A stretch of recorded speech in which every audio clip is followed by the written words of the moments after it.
Well, welcome back to Principles with Cory and Logan, and we are super excited about our next guest today. And this is someone, I've actually gotten to know over the last few years. I would say many of you know, I guess, me from the entrepreneurial lane. And I guess this is somebody that has really helped me on my entrepreneurial journey since we really started. I didn't know anything about business, and she has helped me learn a lot about business, and somebody I just not only trust, but also respect and admire. So welcome to the podcast, Miss Amanda Engel. Thanks. Glad to be here. Appreciate the invitation. Yeah, well, we're excited to dig in and learn more about your journey and learn from you too. But before we do, we always like to ask, this is Principles with Cory and Logan. What are some of your core values, some of the principles you try to live out daily or at least on a consistent basis? Man, that's a broad question, but I'll try to make it concise. I think principles are evolving as you become more of an individual person, that as you grow. But I would say for 2020, some people have a life word for the year. And mine for 2020 was balance. And I started to try to figure out, where do you find balance? Especially being a professional female, being a mom, being a community member. And so I thought, let's think about all the concepts of your life. So spiritual, emotional, physical, and mental, and where do you find balance? And I ran 3 half marathons in 2019, and I realized you can overdo physical. I've done 22 years of CPA work and with high stress days, so I can overdo mental. Being female, you can easily overdo emotional, and spiritual is something you probably can't get enough of. You could go down that path, and it probably is the core of all of it. But as a result of doing that, I began to realize, okay, now if I found balance, if I start with spiritual and I make sure I take care of physical and emotional and mental who I am, then what are the core values for 21 that will be of value to me? And I think my word for 21 is listen. And I think, often we need to listen more than we speak. Now, I'm not saying that I have that one figured out, but it's a core value. I'd also say that it's important to be kind to other people. And as you listen, to hear what they say and what matters to them, and be kind in response, whether you agree with them or not. And that it's okay to agree to disagree. And that most people are looking for peace. And where can you help them find peace of mind is to just value them and respect them. So probably for 21, I'm going to say we're going to talk about, in my mind, listening, kindness, peace of mind, and respect. Mm. Is that a good That's answer? Is that good enough? That's good. I love what you said there about listening to understand. We had a guy on the podcast earlier. He just, a few episodes back, he just said something that has just really stuck with me for a long time. And he said, when you're asking questions and trying to listen, are you asking questions to truly understand or to try to prove a point Hmm. and to convince? And just when you said that, I was like, man, that is good. So do you typically do a word for the year? I've only done that the last couple of years. I'm not one of those that, always, I'm a numbers person instead of Yeah. a word person. So that's new. And I'm a musician too. So music, songs kind of have been more of a theme. But yeah, word for the year is new, but Nice. it's just where I'm at. Congratulations, too. I didn't know that about you, I Amanda. know, Wow. interesting, cool. How about that? That's awesome. Well, so Amanda, all right. So you are a busy person. I also always see you out and about in the community, and we'll talk about that here in just a bit too. But so you have your firm there. Kind of tell us how you got to there. Okay. I mean, obviously you don't just graduate college and boom, you're there. So take us on the Yeah. journey to how you got there. All right. So, wow, my grandfather was a CPA. He was one of the first in Alabama. My father's a CPA. He just retired recently, and I wanted to be a musician. That has nothing to do with accounting, right?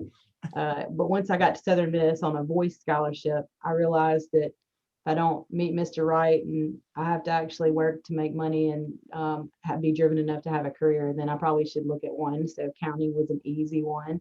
To be truthful and factual, I prayed about it. I didn't get an answer.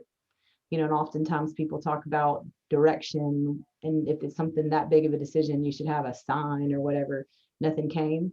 But some of the best advice I got at that point in time was sometimes if you don't have a clear answer to something, it might be because you've been given all the ability and resources to make your decision. So you need to decide. So that was an interesting turning point, and I made that choice to choose accounting. It's been a great choice because you can do a lot with that professionally. I have worked for small firms. A guy in Hattiesburg gave me a chance right out the bat. Um, and then I worked for a regional firm for a time pre-Hurricane Katrina. Then I moved to North Mississippi and worked for a local firm here for 2 or 3 years. Then I started my own firm. Then I started to acquire another firm with a couple guys that were retiring. They all approached me and I got to pick which one I wanted. And then I merged with Watkins Uiberall in 2014.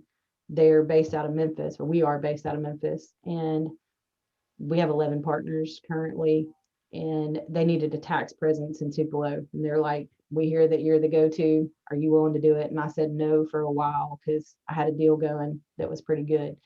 But once they approached about the fifth time, I was like, maybe I ought to give them a chance. And so we tried it out for a year, and it's been an amazing opportunity for all involved. We have more services that I can offer potential clients, and they can, I have a better team than just myself. So it's a win-win. And that, people are asking me, how can you do all this that you do? And I get to say, because I have a great team around me that allows me to continue to grow the firm. We'll hire more and more people. But I want to make sure we give good customer service to the clients that we do have. Yeah, it's good. You not only help entrepreneurs, you are an entrepreneur, it sounds like. Yeah, I guess so. Yeah. And I want to ask you real quick, and I know I can tell Logan's got something he wants to ask too, is, I see you out and about a lot, and I see you doing a lot of things with, different organizations, BNI, Rotary, and not even just that, but just out in the community. It appears like that's pretty important to you. I just want to, can you talk about that a little bit, how important it is to really be involved in the community wherever you're located at? Yes. I want to say, I don't think that was taught growing up to me. My family was very independent and business minded, but also not very, very involved, more just kind of to themselves kind of family. It's not a bad thing. They're a good family and tight knit. But I think my personality always has to have a new challenge, I guess. And so I began to realize, how will I continue to feel that I'm fulfilled as an individual? And I started to realize that it all has to do with helping others achieve their goals and dreams. And there's the golden rule: help others, do unto others as you have them do unto you. There's every Christian faith of, reap what you sow and what you give, and givers gain and BNI. All of these different things that help you grow and achieve and find success have to do with helping others. So I would say that I began to realize I'm going to be more valuable and bring more value to other people if I give back in the community. So that's why I chose to do it. But when to say no and when to say yes is what you start to realize as you do that. So I often like to say, as something comes to an end, then I feel like it's okay to take on something new, if that makes sense. Yeah, that's good. Like that. Go for it, Logan. It's interesting hearing you talk about having a financial mind, having a numbers mind, but then it seems like you quantify success more along the lines of impact and helping others achieve their goals. I don't know if that's something that you could speak to, but it's interesting being in a profession where success is quantified by the numbers on the bottom line. And then having that mindset of helping others achieve their goal, being the real success that it looks like you're after. Yeah, it's the opposite of what most people think. I would say, I often say somebody that makes $5 that I know gets treated the same as someone that makes 50 million. And why? Because they value success differently. Some people, the bottom line is all they care about. They do care about the dollar. I have family members that way. And we can help them achieve that goal. If that's exactly what they want, great. We'll do whatever it takes to get there. Some are just as happy just making sure their light bill's paid. So I guess it goes back to what I'm learning this year, listening more and what do they need and value, and then helping, with what I do know, them achieve that. That's awesome. It ties back into your word from last year and having balance. Mhm. And then one thing that I kind of pulled from the beginning, um, I think your core principles and words for this year all tie to empathy. Mhm. And that's something that Cory and I talk a lot about. I know when I'm hiring for any leadership position, the three things that are like non-negotiables are good discipline habits, um, humility, and empathy. Mhm. And I think, man, those all tie in to listening, kindness, Mhm. listening to understand and not reply. Mhm. And I think the world could use a little bit more of that, and it would go a long way for us. Exactly. And I'm going to say that my personality is the opposite of all of those things. So I guess that's why I'm having to learn them. You wouldn't have to focus on them if you were that way. So, obviously, all of our strengths are what they are. But if you realize your weaknesses and try to improve them, then maybe you're becoming a better person. I would say my wife, it's something that I struggle with. My wife has helped me a lot with, I don't know if you could call it self-awareness. I call it steady awareness. Okay. But she's helped me become much more aware. But that really is the key Yeah. to making those improvements. Yeah. So it's awesome to hear those things. Yeah. Yeah. That's good. I think awareness is really key in any kind of growth, because I find myself on the opposite end, being too far on the empathetic Mhm. side, and that can be just as bad too, and even if you don't have that awareness of areas that you need to grow, um, that can really hurt one in life, but also business too. So, um, curious, you've worked with all kind of businesses. I'm just personally curious myself. What have you seen, some that, like, some attributes or things that businesses have in common that separate that successful from some of the unsuccessful? I have a few that I would say everything they touch turns to gold. Yeah. So you're asking kind of what would make them different. I think it really, some people just have a natural knack. If that, it's a gift. It really is. Uh, and it kind of is correlated with wisdom and making the right decision with your gut check. You know, um, and some people just make poor decisions. They choose the wrong person to get into relationships with, and they chase a dream when maybe there's some red flags showing up they shouldn't chase. And so, but some people, I would say, the ones that I've said, everything they touch turns to gold. Maybe part of it has to do with their history, who taught them. There's the whole nature versus nurture thing, like who are they innate, and then also what have they seen. Probably they've seen some other people and had mentors around them that helped guide them as to how to do business, because business is not something you're going to naturally understand automatically, but you can, kind of like what Logan's saying about, you know, key things I need to have when I'm going to hire someone. You figured that out because you've either made mistakes or someone's told you this is what you need to look for. So we learn, and I've often thought I want to learn from other people's mistakes so I don't have to make that mistake myself. So if they have that mentality, I would say those are the ones that do well.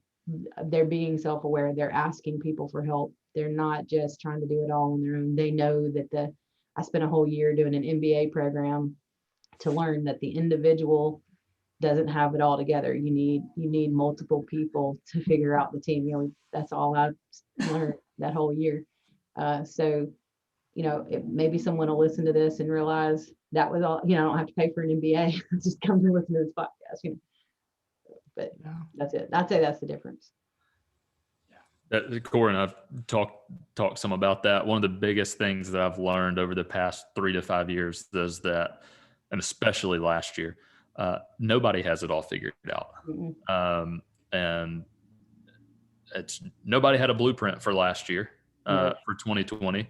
The Right. people that had higher aptitude, a faster ability to learn, evolve, adapt, are the people that I saw that won, and Mm-hmm. the people that didn't were the people that got behind. Mm-hmm. But it's there's no MBA course out there. There's no major out there. There's no crash course you can take, or really life experience, unless you lived through the Depression, that could have prepared you for how quickly things changed last year.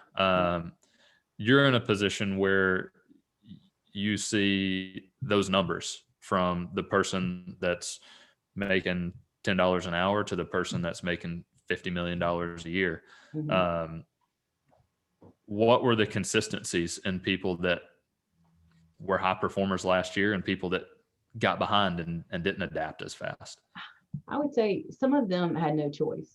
If your business was forced to close, which, personally, I don't know that I agree with that. I'm going to go that far to say that I don't know that as a government should intervene in American business to whether or not you can operate. And yes, I said it. But if you're forced to close, what control do you have over that other than creating a new type of business in that environment to try to survive? And I think some people did do that. But the ones that thrive the most are the ones that can work outside. And what a weird opportunity that those are the ones that thrive. 12 years ago with the economic real estate crash, those people were the ones that suffered, and then this time those are the ones that thrive. So it has to do with all the factors of the current issue, and I think that so some of it had to do with who they were and how they adapted, but I think a lot of it also has to do with what the circumstances were, and as we all worked through those as they came. I don't know, I do think you're right though. The ones that decided to adapt, especially thinking about restaurant and curbside, and they just did what it took to figure out how to keep their customers and keep social media going, and we are open and this is how you can get to us. The others that just said, hey, well, we're just closed down until we're forced to not, clearly that those are choices. Right. But some of it wasn't in their own control. I look at places like Chick-fil-A, and every time you drive past, like, the restaurant industry got crushed. I work in the hospitality industry, hotels, airlines, cruise lines, they got crushed. We were fortunate that through the right leadership from our CEO and development teams, that we were in markets that, though it was a historically bad year, we outperformed most of other companies in similar market segments. When you can, if you cut costs, you can. There's a lot of options. Right, but then you look at those industries got decimated. But then you see Chick-fil-A and the drive-through line is around the building. So there are some things you can do, and through innovation or adaptation or culture, systems, whatever they may be, those people really seem to get ahead in a time like last year. Going for them, I would say they already laid the addiction of the population to their product. I mean, right. I really say that, and so, they had that going for them. But if people couldn't have gotten it or whatever, they would have said, all right, it would have not lasted. But my pleasure is real, and people feel that. And I think that the combination of the product addiction and the service that they do provide made them win. So it's a combination of everything. Do you think it could kind of almost attribute back to brand, whether that's the brand that the owner has, whether it's the brand that the franchise brings, whatever it may be? I mean, was that something that was a consistency? I mean, I think it's the culture created. I think it goes even further than the brand. I mean, yes, the brand's there. Yes, the brand's recognizable. But the culture is what people are addicted. Yes, they like chicken, but you know what? There's good chicken down the street, even locally here. But it's the whole feeling, the whole aura people have with the experience. So it's become a culture even more than just a brand. It's like a way of life. Like people that go there. Of course, I did some influencing a little bit for him last week. He asked me to post about it and why I use curbside, and it's because it's a way of life. So it goes even more beyond the brand. So how do you break society with that? golden ticket that people in business would need to, or, chase that all the time. And it comes down to, you know what, it ties back to balance. How do you tap people spiritually, emotionally, mentally, and physically? They're eating that chicken and they like how it tastes. Okay, but that's not, there's more to that. They have a spiritual connection with Chick-fil-A. I know that's really weird, but it's true, So how do you tap them on all four scales, maybe is the answer. That's good. I wanted to ask you, kind of going back to your story. When you and I first started working together, you were at one location. You said, you're having is a good setup, and I want to kind of look at it from the angle of making decisions, because you had an opportunity, you had a good opportunity, and then you had another opportunity. How do you make decisions whenever it's good versus good? Just curious from your standpoint. And weirdly enough, I had this conversation with my son this week because he's working through what academic classes to take, to finish out this next year and play football at the same time. And so I think it's the same answer personally and professionally. How do you make major decisions? In its pros and cons. And it's that simple. Do I buy this house? Do I use this wireless cell provider? Like all the decisions we all make, it's all pros and cons. And I list them out. I do it that simple. I evaluate what are the pros if I were to choose this path, what are the cons, and then I sometimes you seek other people's advice too. I went to other people and I said, here's what I'm dealing with. I need you to think through this. What do you think? Like you need to have a mentor that's guiding you above you, and then a mentee at all times, so that you're helping them too. And input from both sides, because it's kind of like what Logan said, they carve off the parts of you that you're not thinking about certain avenues with it or whatever. But then, if they equal and they marry and the pros and cons are, almost equal, then you go with your gut. Yeah. And what do I want to do? What if I were to lean today? I had this conversation with my son, both of these are good. What do you want to do? And he hates making decisions. He hates it. Like he just like, and I'm over here like, you just got to choose, and you got to live with whatever choice you make and own it and move forward as if it was the best decision you ever made. But I tell you, when I made that decision to switch and merge, I also made sure there's a big undo clause. If I go down this path and it's not what you thought it was, and it's not what I thought it was, and at any point either one of us want to undo, I need the ability to do that. I need the freedom to do that. And we did do that. And after a year, it was a no-brainer. Everyone was like, this is the great choice. But now I'm not going to say every choice goes that way. Sometimes just as much in business as the making the right choice and being successful is also the one to know when to stop. This business is not the right choice right now, or maybe it's not the right time, or the resources aren't available. So just as wise as it is to chase dreams, it is to cease them at the right time and not have a loss or bleed for too long from a financial standpoint. Yeah, you're speaking my language right there. Having a mentor and then a mentee, you got. Yeah. I've been doing a lot of thinking on that, how important it is to be having somebody poured into you, but you can't just be that reservoir. You got to be that river that it flows through as well. And just how important that is. And I love what you said earlier too about, I wish I could have written that down. I'm gonna have to go back and record or rewind that, and listen to it. But you said something along the lines of, sometimes if I don't know the exact decision, maybe it's because I've got the talents and ability to make the right choice. And there's a quote, it goes something like, I think we read it in one of our books. He said, in a moment of decision, the best choice to make is the best decision. The next best is the worst. And then the worst thing you can do is no decision at all. Getting stuck in that. And see, a lot of people get that analysis by paralysis too. Yeah. Another thing that I've seen is people just don't know what they want. They don't know where to go too. And it makes decision making difficult. Man, that's something that I used to really struggle with, was not wanting to make decisions. I love analyzing things. I like spreadsheets. I like numbers. I like to look at things with how many scenarios can I run at it? What's the best case? What's the worst case? What's every case in between? Mhm. And a couple of things that really freed me from that you hit the nail on the head. One is not making a decision is making a decision.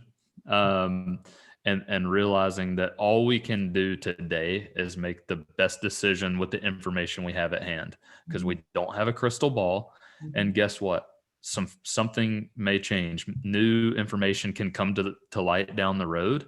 Mhm. And that doesn't mean that it was a mistake or the wrong decision. It means that now we might need to pivot.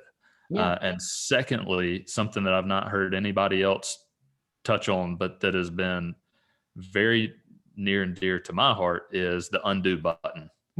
Um, I will make a decision now very quickly, even if it's a really big decision, based on how much permanence there is to it.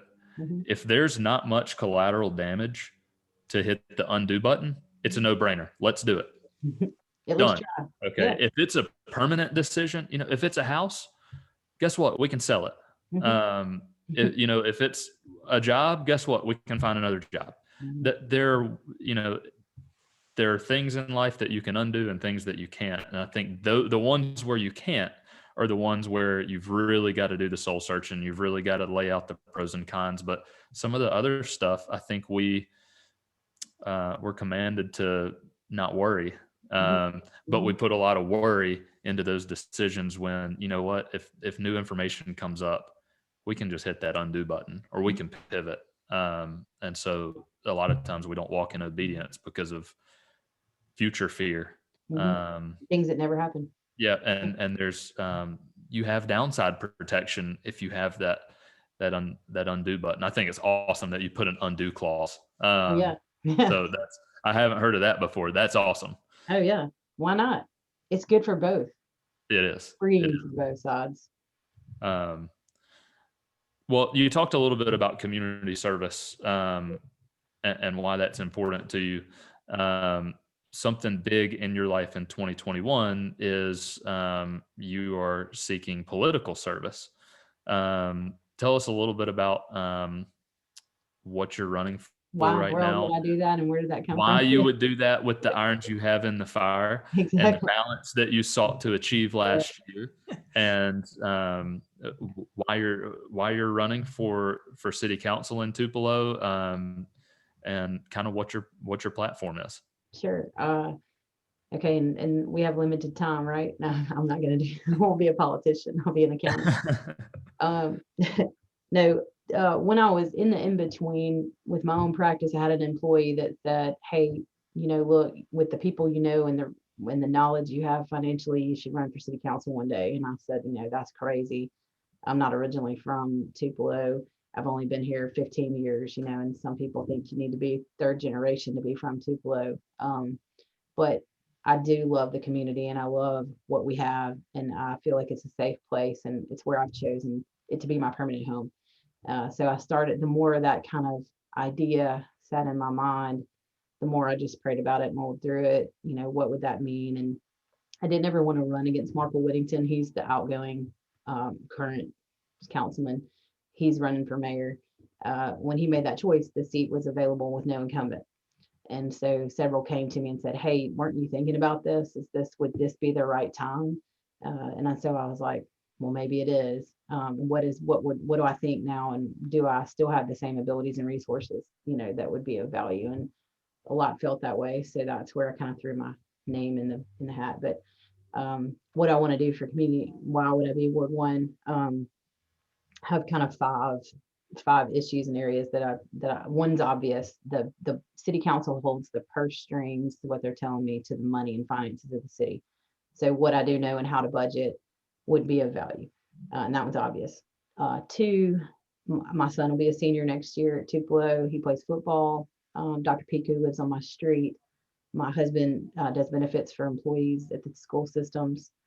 So we're very connected with education in Tupelo, and we want it to continue to be an attraction for young families and a reason to live here. And a core to the community being great is education. So we want that to be of value and remain that way. 3 is this is selfish.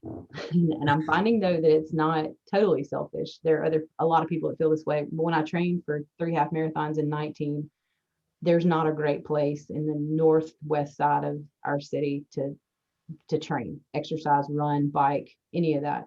A lot of people try to do it out Butler Road, and it's because it's flat and it's a good distance, but it's not anywhere close to safe, and someone's gonna die. I mean, that's just a fact. People are approaching it, and it's real. And we've got to fix that. That is just top on my list, especially as a female. Even over at Robbins Field, I would go run on that track a good bit, but we've paved over it, and I'm sure that was a cost reason. There's just no good physically safe place to train. And then 2 more, and these have one came from the number 4. I usually talk about housing, but I'll come back to that one. I'll throw in economic development now. I graduated Jim Ingram Leadership Class several years ago. It was a great opportunity, met a ton of fantastic people, and we got to travel all over and learn about government and what our city does and all the different divisions. But one thing that we've got to focus more on and help CDF and development is industry, attracting the right industry so we have good jobs. We continually do that for all levels, executive down to day labor. And that's super important. But last is housing. I love what we've done in West Jackson, and I think we need to continue to make sure our community is a place that people are proud of where they live. But at the same time, we need to make it affordable. And the professional side of me wants my clients that want to invest in commercial real estate and residential real estate have those opportunities that are clear and agreed upon with the city. And I don't know that we have that right now. We need to bridge the gap between what's affordable. $1,500 more in rent is not affordable for a young couple that just moved here. They can't afford that. So what can we do that makes them proud to live, but at the same time be a financial option for people that want to invest? So those kind of are my top 5 issues. And I usually like to leave it with saying, I chose community of Tupelo as my permanent home that I want to have and live and have my family, but I also want young families and other future families to make that choice too. So it's important that we have a key, solid city government that provides that opportunity. So health and fitness, Yep. affordable housing, Yep. positive financial impact for community members and upward mobility, Yep. jobs and education. Yep. I think you're speaking everybody's language. Somebody will tap one of those, right? Right. I'm all in on the exercise stuff. I'm I know. we used to live out that way, and Corey tuned out after you said safe place. You don't. I know. I really felt like it was selfish, but you laugh, and every 5 to 10 people I talk to, there's somebody that feels as passionate about it. That is me. The reason that I have not gone to a local bike shop and bought a bike is because my wife said there's nowhere safe to ride. Yeah, that's not okay. And I can't just go get a mountain bike and hit the mountains as much as I would love to, go to Denver every day and ride some trails. That's not feasible. So I'm kind of stuck in the middle. And so I end up going to a gym. Yeah. And that's just sad.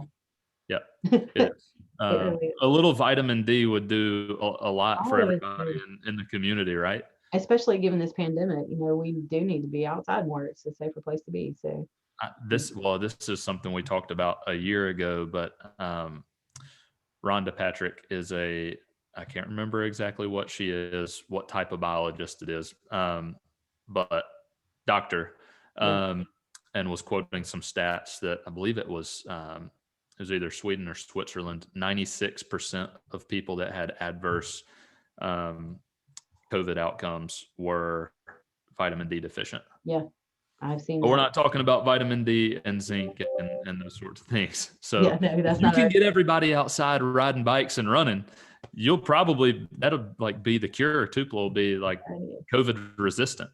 Yeah, that's it. Yeah, micropolitan of the world That's say right. solves COVID. That's right. That's right. Yeah. Talk a little bit about you'd mentioned affordable housing, but also attractive to investors. Yes. That ties back into your word for the year last year with balance. How do you kind of balance those things?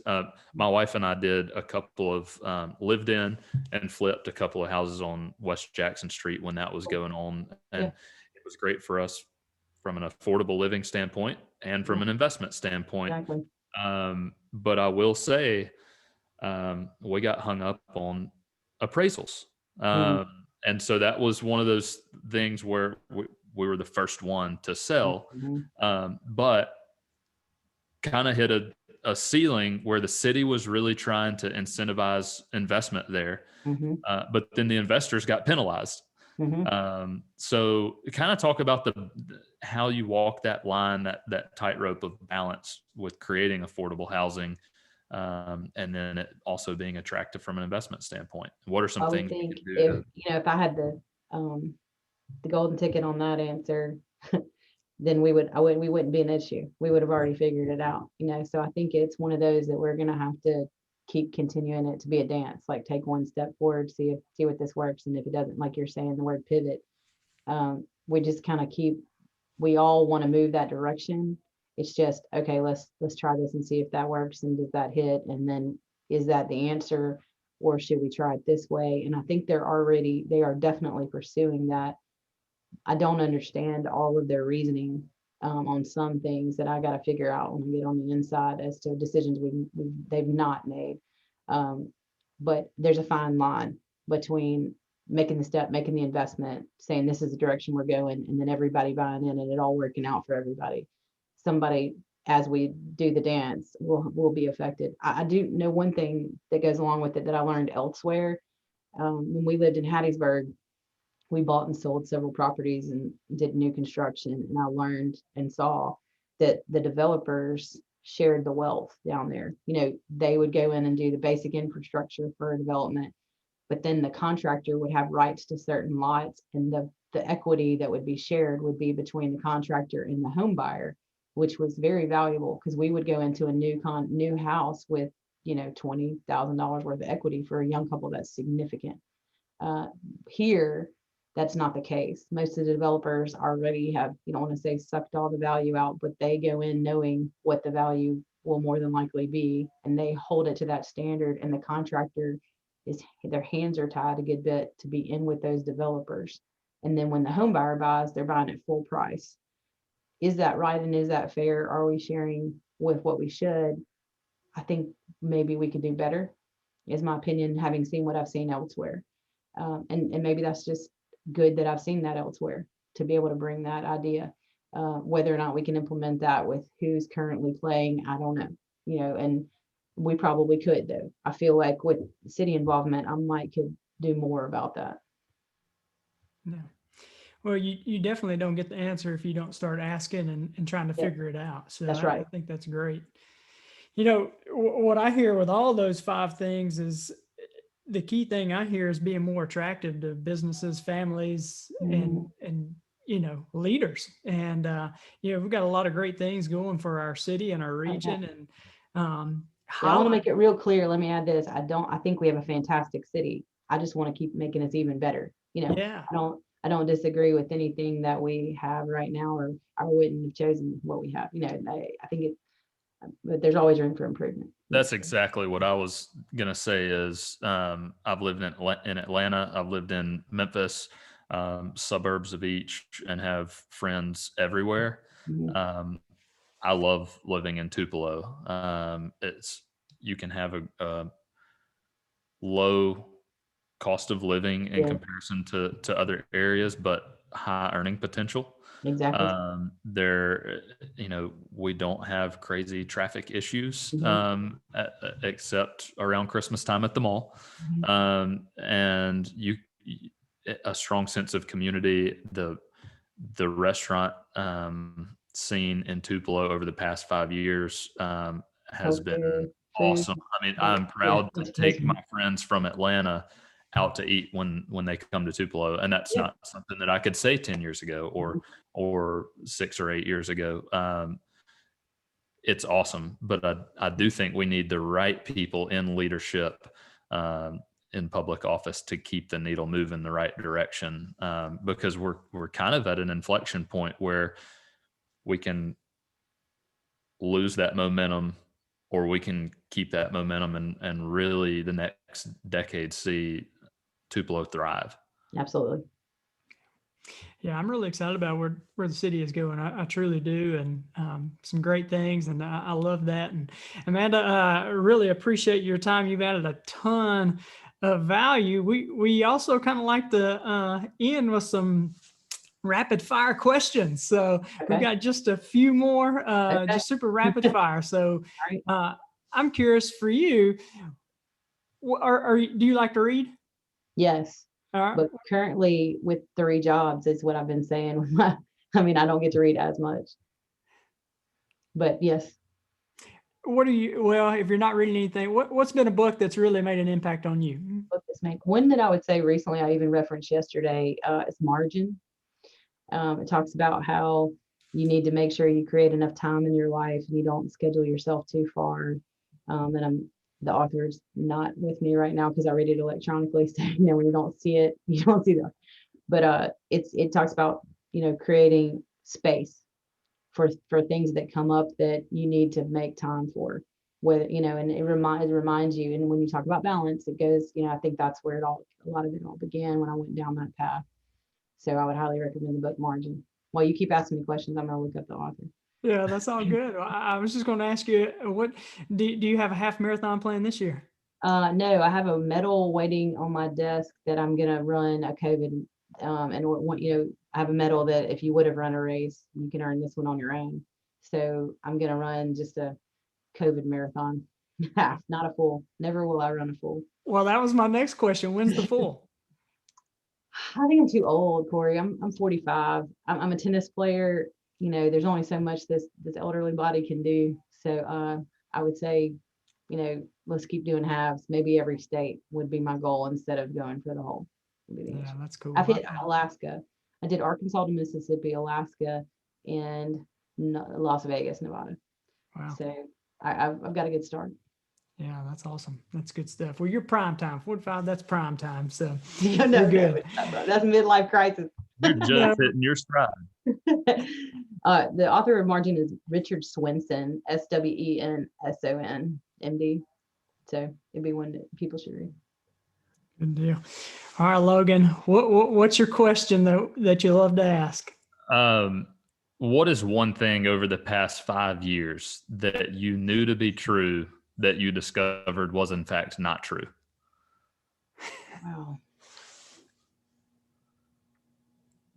And while you think about it, I'll go back to mine from earlier. I thought that people in certain positions had it all figured out. Mm-hmm. And then somewhere along the line in the past 2 or 3 years, I realized that everybody's just learning as they go. I would say. Why are you thinking on that? You go ahead, Cory. I've heard Logan ask that several times, and he's never put me on the spot, I don't think, for that. And because I didn't really know, but after listening, one of the things that I've learned, Logan, is when I was younger, I thought adults acted like adults. I think I've changed. I don't know if all adults act like adults, because when you're younger, I was like, you know what, people are going to be a little bit more mature than they think. But they're just grown up. I don't know if that's the case. So if I had $1 for every time last year I asked my wife, why do we always have to be the adults? Then I would probably not work anymore. Yeah. When do you become an adult? That's a key question. Maybe only when you decide to, I guess. I guess so. What is something that you knew to be true that you discovered in the past few years was not? We teach seniors at First Baptist, and this is something that we've decided that they need to know. They're being told a lie that you can be anything you want to be. And I think a lot of parents say that because we want that for them, and it's the American dream. And the reality is, it goes back to what we talked about before, that you as an individual only have certain abilities and capabilities. Not all of us are going to be an Olympic athlete. If you wanted to be that, it's just not possible. There's only enough room for the elite. And so, but you do need to do your best. And I think that's what I try to teach my son. There's always someone that has more capabilities and someone that has less, and someone that has more resources and someone that has less. But all we require and ask is your best. And I think that if we change it a little bit and don't sell a lie, and I used to think that I could be anything because people told me that, and I began to realize that I'm limited to my resources. Could be anything with a team, or support the other one that has that ability. But I need to focus on what's best for me. That's good. I like that. That's awesome. Yeah.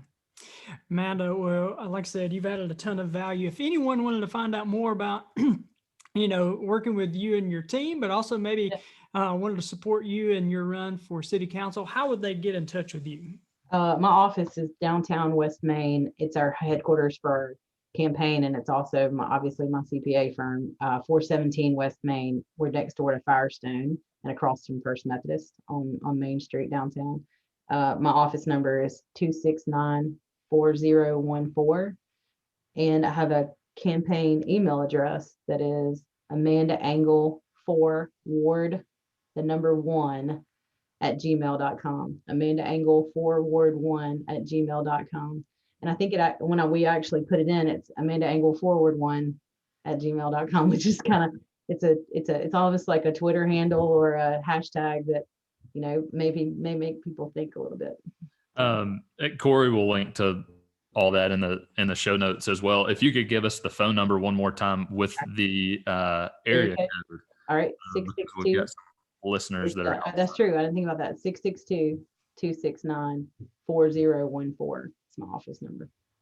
And I always return every phone call and every email. Maybe not same day, but I certainly try within a reasonable She amount. does. Whenever I email her, my phone rings because I try. tend to ask really short questions that require really long responses.